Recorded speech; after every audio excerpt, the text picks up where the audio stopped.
Well, we're going to remind ourselves of a very familiar story. It's not a parable, it's an actual event that happened with the king.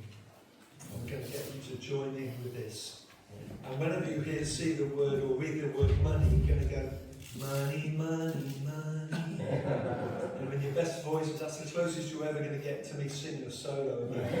But just act out these words, because if we're not careful, they're so familiar that we can just let it kind of drift over us. It doesn't, as it says in there, be curious, be present in this story, and reimagine. And I know Kings is going to unpack that in this beautiful way, like he always does. But just for now, let's try and get into this story again, this true event in the life of our King in Jericho. So let's read it together. Jesus entered Jericho and was walking through.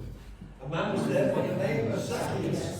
He was a chief tax collector with a bad reputation for cheating people out of their money, and was wealthy.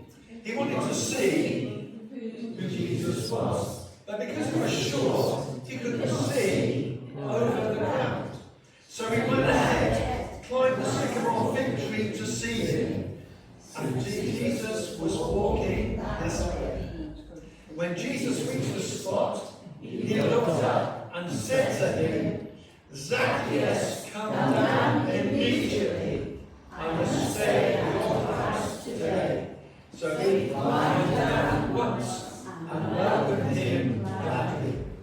All the people saw this. They knew about all of Zacchaeus' money, and began to mutter, Jesus is going to be the guest of a sinner. But Zacchaeus stood up and said to the Lord, Look, Lord, here and now I give half of my possessions and money to the poor. And if I have cheated anybody out of any money, I will pay back 4 times the amount of money. Then Jesus said to him, Today salvation has come to this house, because this man too is the son of Abraham. For the Son of Man came to seek and to save the lost. What a great event that we're going to think about later. But for now, we're going to listen to the announcements and then take up the offering, please.